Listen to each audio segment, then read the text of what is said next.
네, 안녕하세요. 김태훈 매니저입니다. 자, 제가 지난달 여러분들 적극적으로 좀 강조드렸던 테마 중에 하나가 바로 자동차 부품 쪽을 좀 봐야 된다라고 말씀을 드렸습니다. 자, 특히나 이 실적에 대한 부분들, 뭐 여러분들 잘 아시겠지만 요즘에 경기가 좋지 못합니다. 자, 그래서 이번에 이제 실적 발표 나오는 이런 기업들의 흐름을 좀 보다 보면은 상대적으로 좀 좋게 나오는 기업들 같은 경우엔 뭐 코로나19 때문에 그동안에 좋지 못해가지고 최악을 찍고 턴어라운드 되고 있는 뭐 예를 들어서 뭐 여행이나 아니면 뭐 이런 저가 항공, LCC 막 이런 이 종목들 또는 뭐 화장품 뭐 이런 종목들이 최근에 좀 실적에 대한 좋은 이야기들이 나와주고 있지만 자, 우선은 제가 제일 좀 좋게 봤던 테마가 바로 자동차 부품이었습니다. 자, 특히나 이제 어제 같은 경우에는 이제 현대차가 이제 20 몇 년 만이죠. 20 몇 년 만에 이제 전기차 생산 라인을 국내에 뭐 짓겠다. 약간 이런 투자 이슈가 나왔기 때문에 뭐 실적에 대한 부분들 플러스 이제 투자에 대한 이런 모멘텀까지도 또 같이 부각을 받으면서 자, 오늘 우리가 최근에 시장을 좀 봤었을 때 이 자동차 업종에 대한 부분들을 제외하고 시장을 이야기하기는 좀 어렵지 않을까라고 생각을 하고 있습니다. 자, 그래서 저는 뭐 감히 말씀드리건데 올해 주도 섹터 중에 하나는 자동차가 될 가능성이 좀 높지 않을까. 그러니까 이 단기적인 비유뿐만 아니라 뭐 중장기적인 관점에서도 올해는 우리가 자동차 업종을 지속적으로 좀 계속 시야권에 둬야 되지 않을까 이런 생각을 하고 있습니다. 자, 물론 뭐 단기적으로 이슈가 부각을 받았을 때 뭐 급등이 나와줘가지고 뭐 이격 자체가 좀 너무 벌어져 있는 상황이라면은요. 그때는 또 살짝 또 비중을 줄였다가 또 기간 조정이 나오거나 눌림이 나왔을 때 다시 한번 또 트레이딩할 수 있는 그런 기회를 반복적으로 올해 계속 우리가 공략을 해야 되지 않을까 이런 생각을 하고 있고요.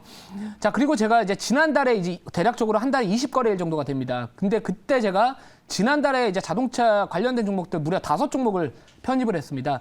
KB오토시스, SL, 현대공업, 구형테크, 하나가 뭘까요? 자, 아무튼 여러분들이 그거는 제가 질문으로 남겨두도록 하겠습니다.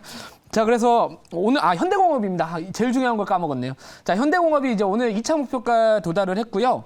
이제 이 10,000원을 찍고 이제 좀 윗꼬리가 달리는 모습을 보여주고 있는데 이 종목 같은 경우에는 지금 이제 10,000원 정도 가격대가 저항 라인대입니다. 이 저항 라인대이기 때문에 우선은 이런 종목들은 우선은 좀 급등했었을 때 약간 지금 단타 대회가 이루어지고 있는 종목 중에 또 하나라고 생각을 하고 있거든요. 자, 그래서 지금 우선은 조금이라도 수익을 챙겨두시고 그리고 나서 이제 5일선 정도 대응하시면 좋지 않을까. 그러니까 약간 끌고는 가되 5일선 이탈하는 움직임이 좀 보여준다면은 우선은 좀 터시고 또 밑에서 올라올 수 있는 제가 잠시 뒤에 또 자동차 관련된 종목을 편입을 할 거기 때문에 차라리 좀 밑에서 올라오고 있는 턴어라운드 되고 있는 그런 종목들이 조금 더 안전마진이 조금 더 그러니까 이 손익비가 조금 더 높지 않을까 이런 생각을 하고 있어요. 그래서 이 부분 좀 잘 참고하셔가지고 대응하시면 좋을 것 같고요.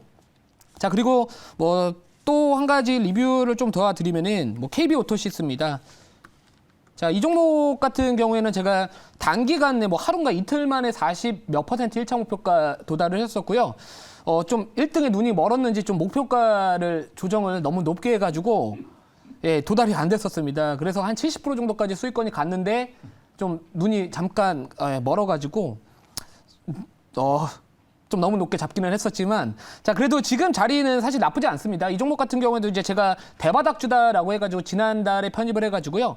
지금도 뭐 적지 않은 수익폭을 기대를 하고 있거든요. 기록을 하고 있기 때문에 지금 정도의 자리면은 뭐 다시 한번 또 기술적 반등이나 또 자동차 관련된 종목에 대한 이 센티멘트가 지금 개선이 된 상황이기 때문에 뭐 이런 종목들 약간 조금은 높은 구간에 있지만 그래도 좀 트레이딩 관점에서는 여전히 좀 매력적인 구간에 있지 않을까. 그래서 뭐 2차 목표가가 8,500원입니다. 그러니까 제가 그때 너무 좀 높죠. 그래도 우선은 8,500원 계속 유지를 해가지고 좀 끼가 있는 종목이기 때문에 좀 시총이 낮기 때문에 또 탄력이 붙어준다면은 충분히 또 이런 8,000원 정도 이상의 가격대까지도 좀 열어두고 매매를 해야 되지 않을까 이런 생각을 하고 있습니다.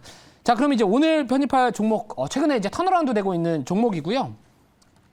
자, 현재가는 18,330원입니다. 자, 우리산업이라는 기업이고요.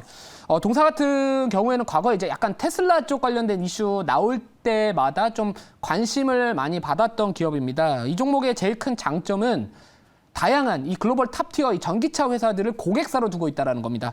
자, 이 테슬라뿐만 아니라 리비안, 뭐 스텔란티스, 게다가 또 최근에는 이 현대차에 관련해가지고 또 최종 공급자 뭐 선정됐다 이런 이슈들도 있기 때문에 뭐 제가 봤었을 때 이제 밑에서 턴어라운드 되고 있는 또 최근에 뭐 외국인들도 적지 않게 또 꾸준히 좀 매수하는 움직임도 보여주고 있는 종목이라서 오늘 또 신규로 편입을 할 거고요.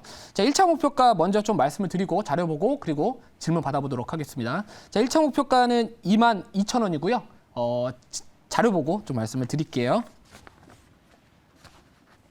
자, 최근에 좀 이슈들이 많습니다. 이 우리산업 같은 경우에는요. 자, 이 테슬라부터 현대차까지 친환경차 부품 계약을 완료했다라는 내용들이 있습니다. 자, 이번에 이제 이 자동차 같은 경우에는요. 자, 현대차의 실적에 대한 전망치를 먼저 좀 보시면 좋을 것 같아요. 왜냐면은 결국에는 이 자동차 업황에서 우리가 좀 이 업황을 좀 체크를 했었을 때 대장주를 먼저 실적을 확인을 하고 그 부분으로부터 낙수 효과를 기대할 수 있는 그 협력업체들을 우리가 좀 실적에 대한 부분들을 나름대로 좀 추측을 좀 해볼 수가 있을 것 같은데요. 자, 이 종목 같은 경우에는 아까도 말씀드렸듯이 이제 테슬라 초기 모델부터 이제 수년간 전기차 고전화 PTC 히터를 뭐 납품을 좀 했다라는 이슈 때문에 뭐 테슬라 관련된 이슈 나올 때마다 좀 주목을 많이 받았던 기업인데요. 자, 여기 보시면은 이제 최근에는 이 현대차 그룹의 차세대 아이오닉까지 최종 공급 업체에 선정이 됐다라는 좀 재료가 있습니다. 자, 그래서 뭐 창사 이래의 격변의 시기를 보내고 있다라고 이제 회사 측에서 설명을 했다라는 내용인데요. 자, 2분기도 이 현대차의 실적에 대한 전망치가 나쁘지가 않습니다. 그 이유 중에 하나가 바로 원달러 환율이 최근에 조금 올라와 있다라는 겁니다. 자, 게다가 2분기가 또 자동차 업종의 나름대로 또 성수기라는 부분들도 좀 있기 때문에 2분기까지도 실적이 받쳐줄 수 있다. 그럼 결국에 우리가 2분기에 매매를 한다면은 뭐 실적 발표가 이제 그 3분기 정도의 초반에 나오잖아요. 그러면 결국에는 아직까지 우리가 자동차 업종 업황은 살아있을 수 있다라고 생각을 하고 있기 때문에 올해 이제 이 주도 섹터 중에 하나가 바로 이제 자동차 업종이 그 중에서 좀 강력하게 좀 우리가 기대를 해야 되지 않을까라고 생각을 하고 있습니다. 자, 다음 자료 볼게요. 자, 그리고 뭐 최근 기사인데요. 5월 9일자 기사입니다. 우리산업이 이제 HMG 북미 HV PTC 히터 신규 수주했다라는 이야기들도 나와주고 있습니다. 이 매출액 규모를 한번 우리가 주목을 해볼 필요가 있을 것 같은데 공급 금액이 831억 정도 된다라고 하는데 최근 매출액 대비해서 무려 22.8%의 거의 4분의 1에 가까운 또 수주 공시가 나왔기 때문에 또 이런 부분들도 이제 앞으로 또 이 기업도 실적이 좋아지지 않을까 이렇게 한번 생각을 해볼 수 있을 것 같고요. 지금 당장은 이제 현대차의 투자에 대한 이런 이슈 때문에 관련주들이 계속해서 순환매가 같이 나와주고 있기 때문에 뭐 지금 자동차 트레이딩을 하시더라도 자동차 이 관련된 종목들 내에서 뭐 눌림목 공략을 하시거나 아니면은 뭐 밑에서 추세를 전환하는 과정에 있는 종목들 뭐 이격만 높지 않다면 좀 끌고 가도 충분히 올해 좀 괜찮은 수익을 주지 않을까 이렇게 생각을 하고 있습니다. 자, 그래서 이번에 공급 제품 같은 경우에는 전기차의 난방을 위한 전기 히터다. 뭐 아무튼 전기차 시장 내에서 이렇게 또 판매도 잘 하고 있기 때문에 우리가 충분히 좀 바닥에서 돌리는 이 우리산업 좀 관심을 가져보면 좋지 않을까 이렇게 말씀을 드리고요. 질문 받아보고요. 추가적인 가격 전략 말씀을 드리도록 하겠습니다. 자, 제가 질문을 해보도록 할게요. 우리산업은 아까 이야기하셨듯이 이제 옛날에 그 전기차 관련 종목으로 갔는데 그 이후로는 다른 전기차들 올라갈 때 좀 못 가고 있는데 이 히터 만드는 회사죠. 자, 그래서 그 판매나 어떤 그런 실적이 다른 전기차 종목보다 좀 더 이번 올해는 좀 잘 나올 가능성이 있는지 좀 이야기 좀 해주세요. 예, 우선은 그 자동차 업종 같은 경우에는 이제 반도체, 차량용 반도체 뭐 공급난이나 이런 좀 이슈들이 있고요. 좀 이런 부분들이 좀 있다 보니까 사실 좀 많이 못 갔던 것 같아요. 그러니까 전반적으로. 근데 뭐 제가 봤을 때 이제 이 기업의 제일 큰 장점은 이 전기차를 대표할 수 있는 많은 글로벌 탑티어 회사들을 고객사로 두고 있다라는 게 좀 제일 좋은 것 같습니다. 물론 최근에 테슬라가 이제 가격이나 정책을 통해 가지고 좀 이렇게 차량용 그러니까 차량 가격 자체를 좀 떨구면서 좀 많은 이 전기차 완성차 업체들이 수익성이 좀 훼손되는 거 아니냐 이런 생각을 하겠지만 사실 이 전기차 가격을 낮추기 위해서는 사실 뭐 이런 부품 쪽보다는 이 배터리 가격에 대한 좀 인하 이런 부분들이 조금 더 부담을 느낄 수 있다라고 생각을 하기 때문에 뭐 예를 들어서 최근에 좀 이슈 부각됐던 게 LFP 배터리에 대한 채택이 증가하거나 뭐 나트륨이 들어가는 배터리가 뭐 앞으로 좀 증가할 것이다라는 이야기들이 나와주는 것도 결국에 우리가 전기차라는 거를 좀 보급을 하기 위해서는 가격이 떨어져야 되고요. 그러면 결국에는 이런 전기차 배터리에 대한 부분들이 부담을 느끼는 것이지 뭐 제가 봤을 때 이런 부품 쪽단은 그래도 좀 큰 영향을 받지 않을 것 같습니다. 그래서 뭐 실적에 대한 부분들은 앞으로 자동차 산업의 이런 성장, 전기차 산업의 성장과 함께 이 우리 산업도 같이 좋아지지 않을까라고 생각을 하고 있기 때문에 뭐 충분히 뭐 지금 정도 자리 그리고 기술적으로도 보더라도요. 최근에 2번 정도 갭 상승이 나왔었습니다. 갭이 발생을 했다라는 거는 매수와 매도 그 힘겨루기가 어느 정도 무너졌다라는 거거든요. 주가의 균형점, 힘의 균형이 무너졌기 때문에 갭이 2차례 발생했다라는 부분들을 본다면 기술적으로도 충분히 상승 강도가 앞으로 강해질 수 있는 여지가 있다. 좀 이렇게 말씀을 드리고요.